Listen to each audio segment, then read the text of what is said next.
साधन होते हुए भी वो साधन ही न है जिससे भगवत प्राप्ति होती है। साधन का विघ्न क्या है? साधन का सबसे बड़ा विघ्न है साधन का अभिमान होना।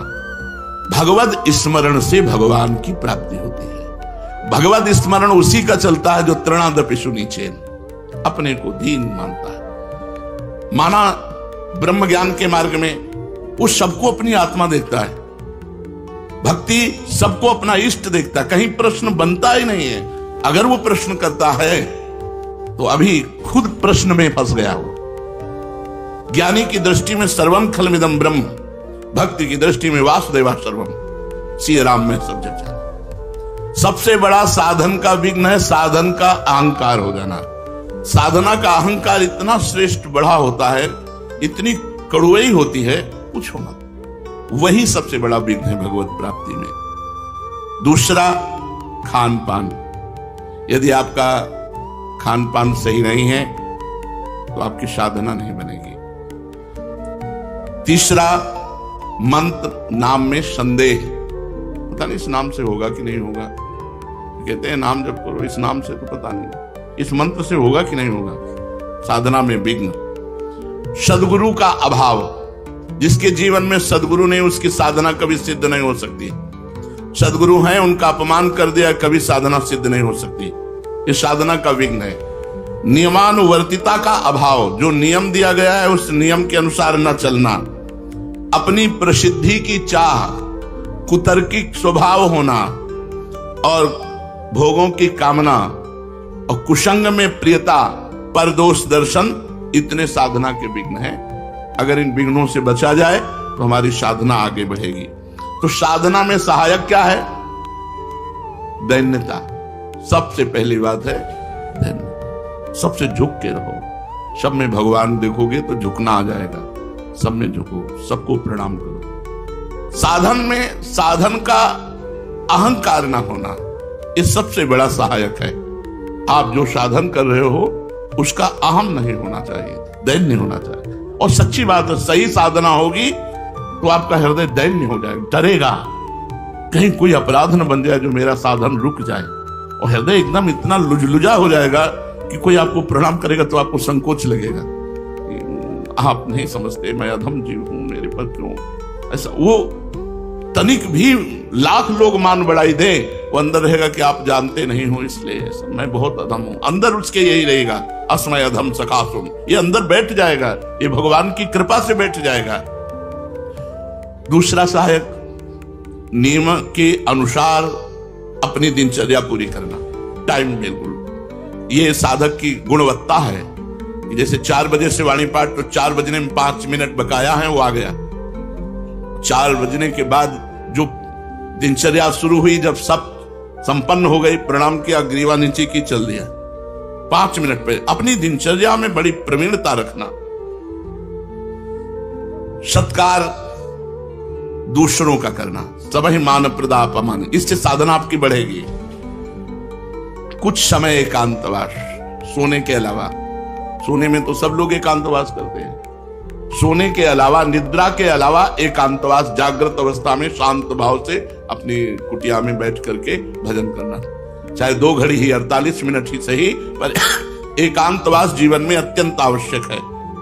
और रोज सत्संग, साधना में सहायक रोज सत्संग। रोज सत्संग का मतलब है जैसे रोज झाड़ू पोछा लगे तो देखो कितना आंगन स्वच्छ रहेगा, ऐसे हृदय रूपी आंगन रोज सत्संग सुनने से नवीन उत्साह भर जाता है, स्वच्छ होने लगता है। और केवल सत्संग सुनने से भगवत प्राप्ति हो जाएगी। भगवान ने कहा, व्रतांसि यज्ञ छंदांसि तीर्था नियमा यमा यथा वरुंधेत सत्संगा सर्वसंगो पहो माम। मैं बड़े बड़े व्रत से, नियम से, तीर्थ यातन से, वेदाध्ययन से वश में नहीं होता, जैसा मैं सत्संग से वश में हो जाता हूं। सत्संग मात्र से भगवत प्राप्ति, बहुत से ऐसे इतिहास में उदाहरण हैं। तो सत्संग हमारी साधना का बहुत बड़ा अंग है, जो हमारी साधना को बढ़ाता है, जो हमारी साधना को पचाता है। जब हम सत्संग सुनते हैं तो हमें बढ़ के सुनने को मिलता है, तो हमारा अहंकार नष्ट हो जाता है। पापों से परहेज, पाप कर्म से ऐसे नहीं, हमारी साधना नष्ट हो जाएगी। नहीं, पाप कर्म से पूर्ण परहेज, प्रभु पर दृढ़ विश्वास, ये साधना के सद्गुण हैं। क्या केवल साधन पर भरोसा करने से भगवत प्राप्ति हो जाएगी? नहीं, भगवान पर भरोसा, ये बात, यही चूक होती है। अपने साधन पर विश्वास होता है, भगवान पर विश्वास। जाकी कृपा लवलेश दे मतिमंद तुलसीदास हो, पायो परम विश्राम राम समान प्रभु नाहि हो। हमारी भोरी प्रियाजू की कृपा से हमारा परम मंगल, परम कल्याण, परम पोषण हो रहा है। अब हम लोगों को कोई कल्याण की चिंता है क्या? पक्का विश्वास करो, हम श्री जी से बिल्कुल हृदय की बात कहते हैं। केवल आश्रय हो और अपना प्रयत्न असाधनों से बचने का हो, बस भगवत प्राप्ति हो जाएगी। भरोसा लाडली जी का हो, ध्यान रखना, भरोसा दृढ़ है कि बस मेरी लाडली जी, मेरी प्रिया, और बचो असाधनों से, पाप कर्म से बचो, प्रपंच से बचो, और जितना बने राधा नाम कर वृंदावन में बैठे हो, निश्चित भगवत प्राप्ति। यार भगवत प्राप्ति कोई बहुत बड़ी बात है क्या? कभी तुम फंसे ही नहीं, जो जड़ चेतन ग्रंथि है कभी लगी ही नहीं, मोक्ष भी एक, क्योंकि कभी बंधन हुआ ही नहीं। ये कब जाने? जब कृपा हुई, तब कृपा से समझ में आया। बिल्कुल निश्चिंत रहो, शरणागति का पूर्ण भाव रखो, अपने में मान की इच्छा ना रहे, दूसरों को मान दो, और बिल्कुल शांत एकदम भोले बन करके रहो। हर जगह हार जाना सीखो। हार गए ना तो हरी मिलेंगे, और जीत गए ना तो जमपुर मिलेगा। जीते थे जमपुर और हारे से हरिराम। बस हमारी बात मान लो विश्वास करके, बस अंदर बैठा लो कि हमसे तो कुछ होना नहीं, हमारी प्रियाजू की कृपा से ही हमारा कल्याण होगा, और होने में कमी नहीं रखना। जितनी जान हम में है, हम खूब राधा राधा जप रहे हैं, बुरे आचरणों से बचने की चेष्टा कर रहे हैं, फिसल जाएंगे तो गंदे होके फिर आपकी तरफ दौड़ेंगे, दिशा नहीं बदलेगी। अगर हम कीचड़ में गिरते हैं तो सने हुए आपकी तरफ भागेंगे। हमारे सुकृतों का, हमारे पुण्य का, हमारे भजन का, हमारी साधना का, हमारी तपस्या का ये फल हमें प्राप्त हो गया कि हमारे हृदय में बात आ गई कि मेरी प्रियाजू। अब प्रियाजू आप कृपा करके मेरे नेत्रों से कभी ओझल मत होना। आपको सच्ची कहते हैं, जो प्रियाजू की शरण में है, जितनी शरणागति पुष्ट उतना रूप प्रकाशित होता रहता है। हर क्षण वो चित्त को आकर्षित करती रहती है। यहां प्रभाव है शरणागति का। हम भूल सकते हैं लेकिन वो हमें भूलने नहीं देती। हमारी बात को पकड़ना, हम भूल सकते हैं, मायाकृत मन बुद्धि चित्त अहंकार है, पर प्रियाजू भूलने नहीं देती।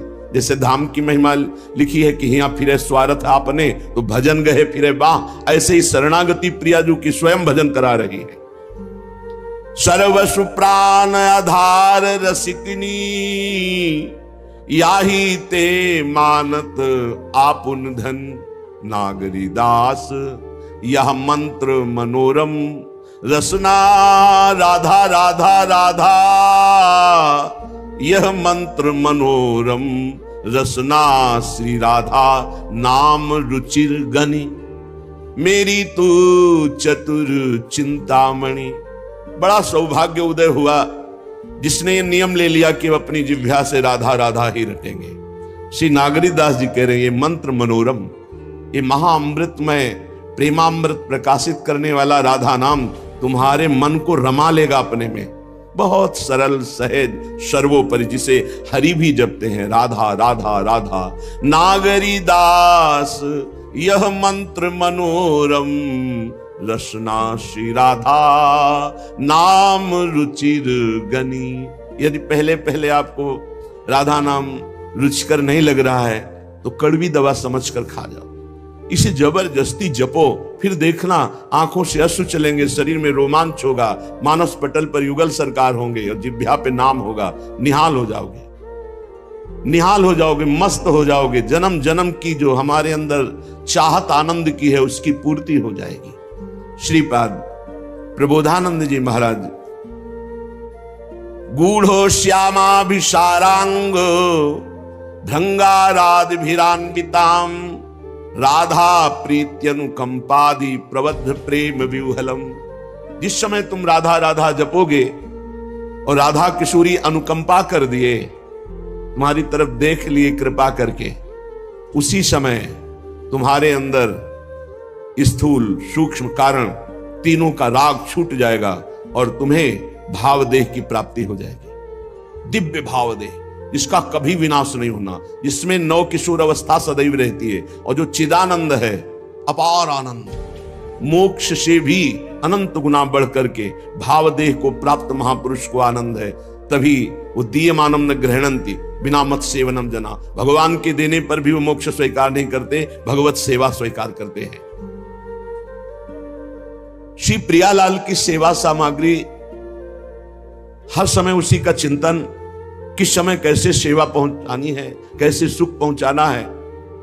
अत्यंत प्रेम विवल होकर भावदेह को प्राप्त होकर के सखियां विविध प्रकार की श्रृंगार आदि सामग्री को सजोती रहती हैं और श्री जी को सुख पहुंचाती रहती हैं। ये कहां से मिला? बोले राधा प्रीत्यानुकंपादि। जब वो खूब राधा नाम जपा तो राधा नाम से प्रीति हो गई, तो राधा किशोरी की अनुकंपा हुई और दिव्य भावदेह की उससे प्राप्ति हो गई।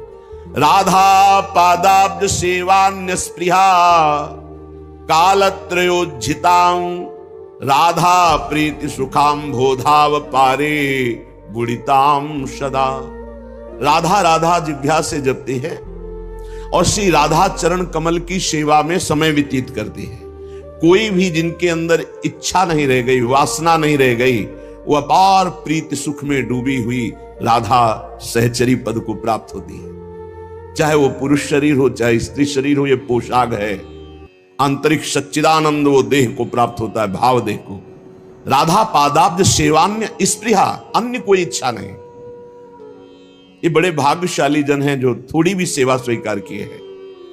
एक गृहस्थ जो नौकरी करता है, उसने प्रश्न किया कि हम आठों पहर अष्टयाम सेवा नहीं कर सकते क्योंकि हमें ऑफिस जाना होता है, और अष्टयाम सेवा का बड़ा महत्व सुनते हैं तो बहुत हृदय में जलन होती कि मेरा जीवन व्यर्थ जा रहा है।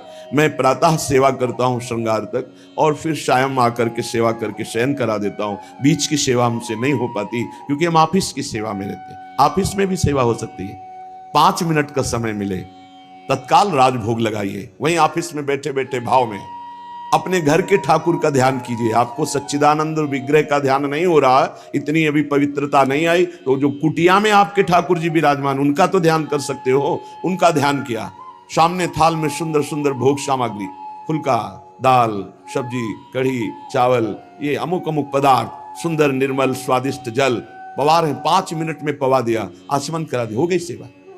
कुछ प्रगट सेवा और कुछ मानसिक सेवा, इस तरह से आप अष्टयाम सेवा कर सकते हैं। 5 मिनट में आप एक सेवा, एक पैर की सेवा कर सकते हैं। हमारी स्वामी जी भाव स्वीकार करती है और वो भाव सेवा कही जाती है। जो मानसिक है वो भाव सेवा कही जाती है। कोई भी हो भाव सेवा कर सकते हो, बिना पैसे के कर सकते हो, बिना सहयोग के कर सकते हो। आराम से आप खड़े खड़े भोग लगा सकते हो। आपको बैठने का समय नहीं तो खड़े खड़े, चलते चलते भोग लगा सकते हो। आप क्रिया करते हुए भोग लगा सकते हो। आप अपने मन को एकाग्र करें, प्रियालाल के चरणों में अर्पित, थोड़ी थोड़ी देर में सेवा समर्पित कर सकते हो। अब श्री जी को थोड़ा मीठा, लड्डू, बर्फी स्वर्ण की कटोरी में अर्पित कर रहे हैं। अपने हाथ से प्रियालाल को पवा रहे हैं। शीतल जल पिलाया, रुमाल से मुख पोंछ दिया, पान की बीटिका पवा दी। ये कितना बड़ा कार्य हो गया और ये 2 मिनट में हो गया। 1 पैसा नहीं लगा, किसी का सहयोग नहीं, कोई जान भी नहीं पाया। तो जो भगवत सेवा में शरीर से 8 पहर लगे हैं उनकी तो भाग्य की क्या सराहना। लेकिन जो गृहस्थी में है 8 पहर सेवा नहीं कर सकते हैं तो वो मानसिक कर सकते हैं। प्रातः काल से लेकर सायंकाल शयन सेवा तक जो सेवा प्रगट में हो पावे सो ठीक, नहीं तो मानसिक सेवा कर दीजिए। राधा पादाब्ज सेवा निस्पृहा, तपस्या भजन साधना करने वाले का फल मिलता है, लेकिन सेवा करने वाला स्वामी को अधीन कर लेता है। शब्द याद रखना। प्रियालाल उसके अधीन हो जाते हैं जो प्रियालाल की सेवा करता है। भजन कहते हैं सेवा को, राई के सम भजन को मानत मेरु समान। थोड़ी सी भी सेवा को हमारी लाडली जो सुमेरु पर्वत के समान मान लेती है, बड़ी करुणामयी है। और लालजू जो अधीन है ना, वो सेवा से ही अधीन है। देखो ना, राधा प्यारी तेरे नयन सलोल, तय निज भजन, तय निज भजन, कनक तन जोबन लियो मनोहर मोल। राधा प्यारी तेरे नयन सलोल। प्यारी जू आपने ऐसी सेवा की कि लालजू को अधीन कर लिया। गान नृत्य जो भी श्रृंगार करती वो प्रीतम के लिए करती, सर्वस्व प्रीतम के लिए। तो प्रीतम अपना सर्वस्व देकर होए अधीन, संग ही संग डोले। यही हमें करना है प्रगट में और मानसिक में। मानसिक में क्या पैसा लगता है? बड़े सुंदर जूही की माला तैयार की, प्रियालाल के गले पर पधराई, बड़े सुंदर कमलों के फूल, गादी बिछा दी, एक पैसा नहीं लग रहा। बड़े सुंदर स्वर्ण से जटित चौकी, उस पर सुंदर सुंदर भोग सामग्री। मेरी युगल सरकार, भावना युगल सरकार मुस्कुराते हुए आकर विराजमान है सिंहासन, अपने हाथ से पवार। देखो रोना ना आ जाए तो देखना, आनंद, हृदय एकदम निर्मल हो जाएगा। एक पैसा नहीं लगा और महान उत्तम सेवा हो गई, निर्दोष सेवा। इसलिए सेवा सबको करनी चाहिए। बिना सेवा के शरीर पवित्र नहीं होता, बिना मानसिक सेवा के अंतःकरण पवित्र नहीं होता पूर्ण रूप से। इसलिए सेवा की भावना जरूर रखो। अगर दिन में एक बार आपने मानसिक सेवा का भाव किया, सुंदर शरबत बनाया, सुंदर चांदी के 2 गिलास हैं, ले गए, युगल सरकार को पवा रहे, कैसे शरबत पी ले, फिर आचमन करा, फिर मुख पोंछ दे, 2 मिनट चंवर लेकर डुला। हमारे प्रियालाल विराजमान है, कुछ नहीं, शांत बैठे हैं, चंवर चल रहा है, पंखा से हवा कर रहे हैं। 2 मिनट प्यारी जी के सामने राधा राधा नाम कीर्तन करके नाच रहे हैं, कुछ बाहर से नहीं कर रहे, ऑफिस में बैठे बैठे हो रहा है। आप इस उपासना को समझिए। उपासना भाव का क्षेत्र है। भावोत्सवेन भजताम रस काम धेनुम तम राधिका चरण रेणु महाम स्मराम। भाव के आप खुद परिणाम देखेंगे। प्रगट सेवा और भाव की सेवा में बहुत बड़ा अंतर है। प्रगट सेवा हम कर रहे हैं, मन हमारा कहीं और है, लेकिन जब हम भाव सेवा करते हैं तो मन को लगना ही होता है, क्योंकि बिना मन के वो सेवा होगी नहीं। उसका नाम ही मानसिक सेवा है। 5 मिनट 24 घंटे में प्रत्येक शरीरधारी को मानसिक सेवा करनी चाहिए। क्या जाता है, अपने घर के जो ठाकुर है उन्हीं पर भाव करके मानसिक सेवा कीजिए। राधा पादाब्ज सेवा न्याय स्पृहा, परिणाम क्या आया? कोई इच्छा ही नहीं रह गई, अपनी कोई इच्छा नहीं रह गई। प्रभु मानसिक सेवा को बहुत जल्दी स्वीकार करते हैं। वैसे प्रत्येक साधक की मानसिक सेवा होती ही होगी यदि प्रगट सेवा कर रहा है, क्योंकि प्रगट में उतनी सामग्री नहीं होती जितनी हमारे भाव बनते हैं। मानसिक सेवा में बहुत सुख मिलता है। जहां कोई अच्छी वस्तु, अच्छा फूल, अच्छा पत्र देखा, तत्काल सेवा शुरू हो गई। ये तो श्री जी के लायक है। भाव से तत्काल वो श्री जी तत्काल स्वीकार करती है। बाजार में जलेबी बन रही है, कृष्णदास अधिकारी जी ने देखा कितनी सुंदर जलेबी, कुरकुरी जलेबी, ये तो श्रीनाथ जी के लिए आंख मुंदी समर्पित। न जलेबी खरीदा न कुछ। उधर जब पर्दा हटाया श्री विठलनाथ गोस्वामी जी ने, तो देखा जय जय जलेबी पा रहे हैं। उनका जय जय, यहां तो जलेबी बनी नहीं और बाजार का आप पाते नहीं, फिर ये कैसे? उनका कृष्णदास अधिकारी जी गए हैं ना सेवा के लिए, तो बाजार में जलेबी बन रही थी, तो उन्होंने देखा और भोग लगा दिया, तो हम पा रहे हैं। डरते हुए कहा, क्योंकि पुत्र भाव है ना श्री विठलनाथ जी का, श्रीनाथ जी के, तो उन्होंने भोग लगा दिया। हम जय जय आप बाजार, पर क्या करें, भाव से उन्होंने भोग लगा दिया तो हम पा रहे हैं। समझ रहे? भाव से वहां खरीदा भी नहीं, केवल भाव बन गया और श्रीनाथ जी महाराज पा रहे हैं। ऐसे हमारी श्री जी हैं, हमारे लालजू हैं। कोई भी सेवा कर सकते हो, बिना पैसा की सेवा, बिना किसी के सहयोग की सेवा, और ये सेवा जरूर श्री जी स्वीकार करती है। राधा पादाम्बुजा दन्यत स्वप्ने पी च न जानती, यह है खास बात। श्री राधा चरणारविंद के बिना स्वप्न में भी किसी का आश्रय नहीं होना चाहिए। अगर स्वप्न भी आवे और कोई भय आवे तो उसमें राधा चरणारविंद का ही आश्रय जागृत हो, तो जानो तुम्हारा जीवन धन्य हो गया। जागृत स्वप्न सुषुप्ति स्फुरत में राधा पदाब्ज छटा। चाहे हम जागृत में हो या स्वप्न में हो या सुषुप्ति में हो, हम राधा चरणारविंद की ठसक में अन्य आश्रय ना आ जाए। राधा पादाम्बुजा दन्यत स्वप्नेपि च न जानती, स्वप्न में भी हम किसी अन्य का आश्रय न ले, अन्य का परिचय न जाने। तो श्री राधाजू के इस संबंध के प्रभाव से उसके हृदय में प्रेम समुद्र, राधा संबंध संधावत प्रेम सिंधौग शालिनीम, उसके हृदय में प्रेम समुद्र की अद्भुत तरंगें उठने लगती हैं। शेषा शेष महाविस्मापक कैशोर रूपिणीम क्षणे क्षणे रसास्वाद रोदंचत पुलकावलीम, जो निखिल जगत में सबका आश्रय छोड़ करके एकमात्र आराध्य देव चरणों का आश्रय ले लेता है, महाआश्चर्य में उसका जीवन बदल जाता है। शरणागति एक बड़ा गुप्त रहस्य है और इसका एक विचित्र प्रभाव है। कह रहे हैं जैसे कोई महाधनी किसी को गोद में ले लेता है तो बिना कमाए वो अरबपति हो जाता है, क्योंकि गोद में ले लिया गया। ठीक शरणागति गोदनामा है। जब कोई सच्चा समर्पित शिष्य होकर गुरु के चरणों का आश्रय ले लेता है तो गुरु की सारी भागवतिक संपदा का अधिकारी हो जाता है, जैसे गोदनामा। यद्यपि बड़ी दुर्लभ, बड़ी तपस्या, बड़ी कठिनता से गुरुदेव ने उस वस्तु को हासिल किया, पर जब शिष्य सच्चे भाव से शरणागत हो जाता है तो उसको वो कष्ट नहीं सहना पड़ता। वो उस संपत्ति का अधिकारी ऐसे हो जाता है जैसे गोदनामे में संपत्ति का अधिकारी बिना कमाए हो गया। भीतरी भाव जब हमारा प्रभु के प्रति ऐसा हो जाता है कि हे प्रभु मेरे में कोई सामर्थ्य नहीं, मैं आपकी शरण में, भीतरी भाव की बात है, उसी क्षण वो भगवान की समस्त दैवी संपदा का अधिकारी बन गया। सारे पाप नष्ट हो गए, वो निर्भय हो गया, निशंक हो गया, निशोक हो गया, निश्चिंत हो गया। कोई चिंता नहीं, कोई शोक नहीं, कोई भय नहीं। जो जाको शरणों गहे ता कहता की लाज, उल्टे जल मछली चले बहो जात गजराज।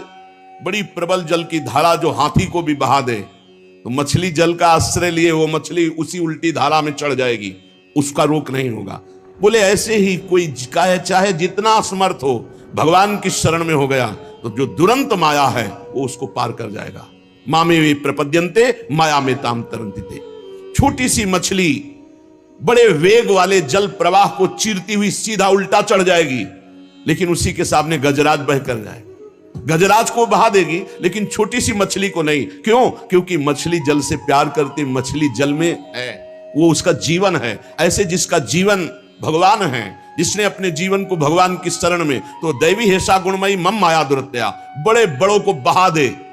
दैवी हेषा गुणमयी मम माया दुरत्या, शिव विरंचिका मोहई को है बपुराद। लेकिन वो तृणादपि सुनी चेन स्वभाव वाला साधक ऐसे चीरता हुआ माया को चला जाएगा, जैसे हाथी बह जाता है, पर मछली छोटी सी उस प्रबल धारा को चीरती हुई आगे बढ़ जाती है।